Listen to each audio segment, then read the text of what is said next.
సమర్థ సద్గురు సాయినాథ్ మహారాజుకి జై. సాయి భక్తులందరికీ నమస్కారం అండి.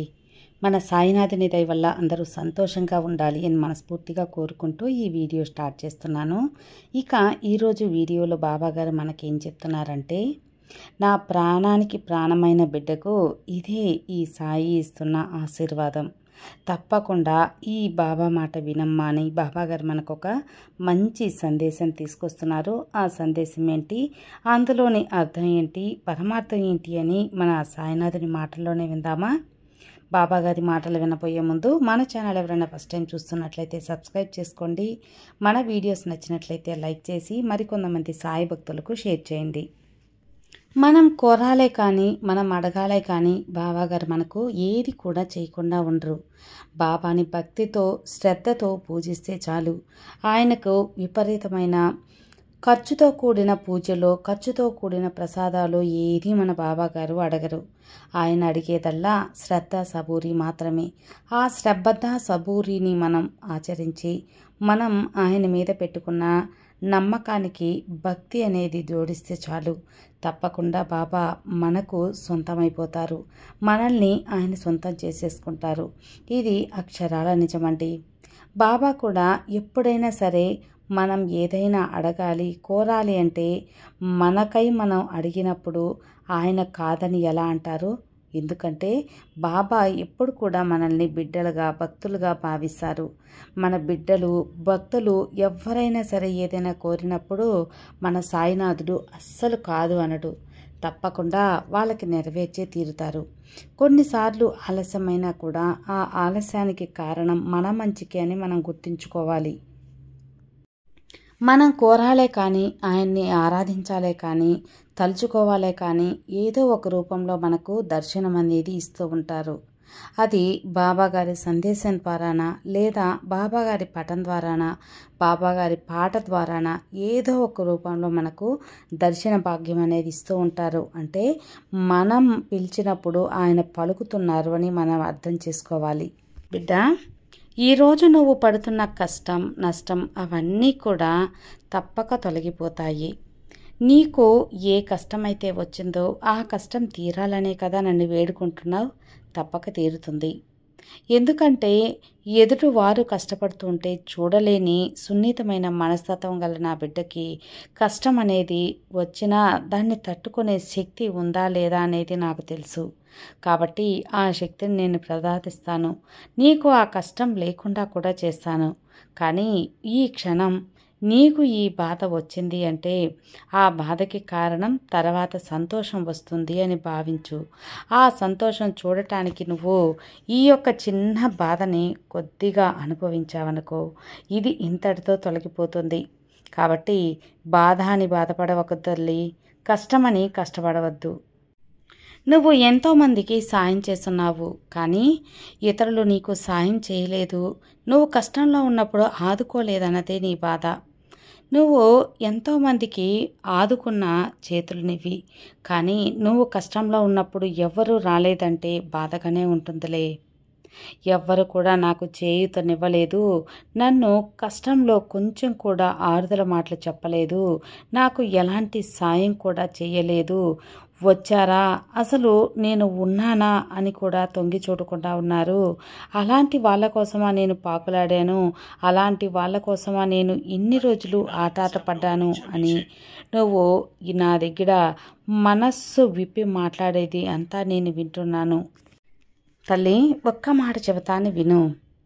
నువ్వు ఇతరులకి సాయం చేసేవి అది నిజమే, కానీ అలాంటి పరిస్థితుల్లో నువ్వు సాయం చేయాల్సిన అవసరం వాళ్ళకి ఉంది. నీ మంచి మనసుతో ఎలాంటి కల్మషం లేకుండా ఏది ఆశించకుండా సాయం చేశావు. అది అప్పటి పరిస్థితి. కానీ ఇప్పుడు నువ్వు కష్టంలో ఉన్నప్పుడు ఎవ్వరూ ఆదుకోలేదనే కదా నీ బాధ. ఆదుకుంటే మంచిదే, కానీ ఈ యొక్క సాయం పొంది కూడా కొంచెం కూడా విశ్వాసం చూపించని ఈ మనుషుల మధ్య నేను ఉన్నానా, ఈ మనుషులుగా నేను సాయం చేసింది అనే కదా నీ యొక్క బాధ. ఆ బాధ అంతా పక్కన పెట్టి, ఎందువల్లంటే కొందరు ఒక్కొక్కరు ఒక్కొక్కలా ఉంటారు. నీ కష్టాన్ని గుర్తించిన వాళ్ళు ఉంటారు, నీ కష్టాన్ని గుర్తించే వాళ్ళు ఉంటారు. ఒక్క విషయం చెప్పనా, నమ్మకం మాత్రమే కష్టాలను తీర్చే మందు.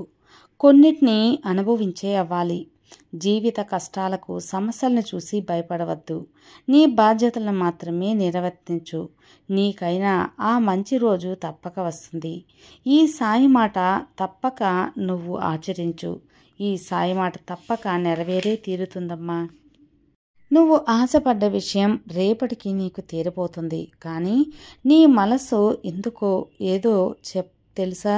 ఎందుకింత అలజడిగా ఉందో చెప్పనా?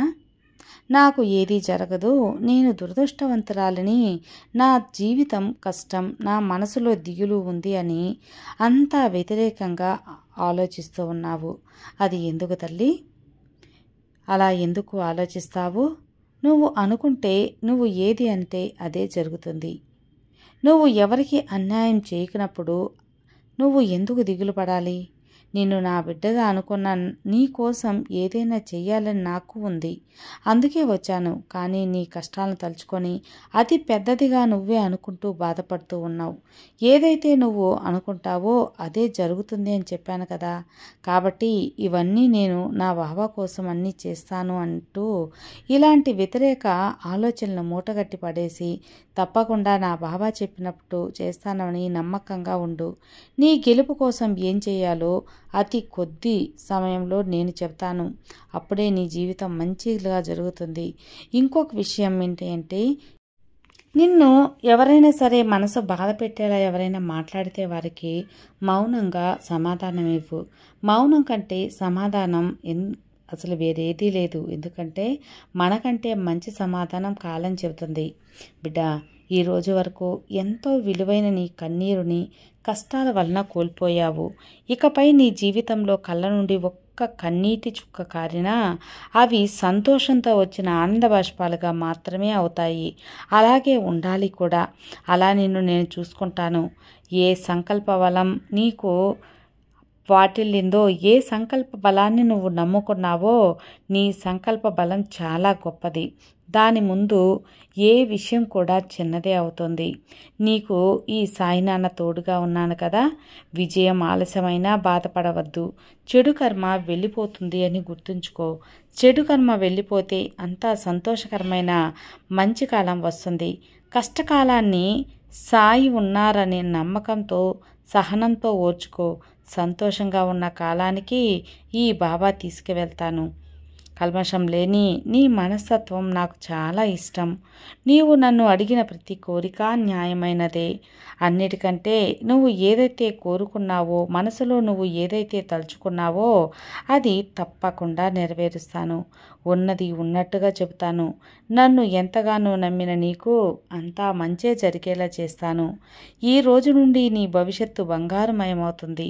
ఓర్పు కలిగిన ఎదురు చూపులకు ఈ సాయి బహుమానం ఎప్పుడూ అద్భుతంగానే ఉంటుంది. అలాంటి అద్భుతం నీ జీవితంలో నేను జరిపిస్తాను. అందరితో గౌరవంగా ఉండు, నమ్మకంతో ఉండు. ఈ సాయి అనుగ్రహం పరిపూర్ణంగా నీకుంటుంది. సర్వే జనా సుఖినో భవంతు. జై సాయిరాం.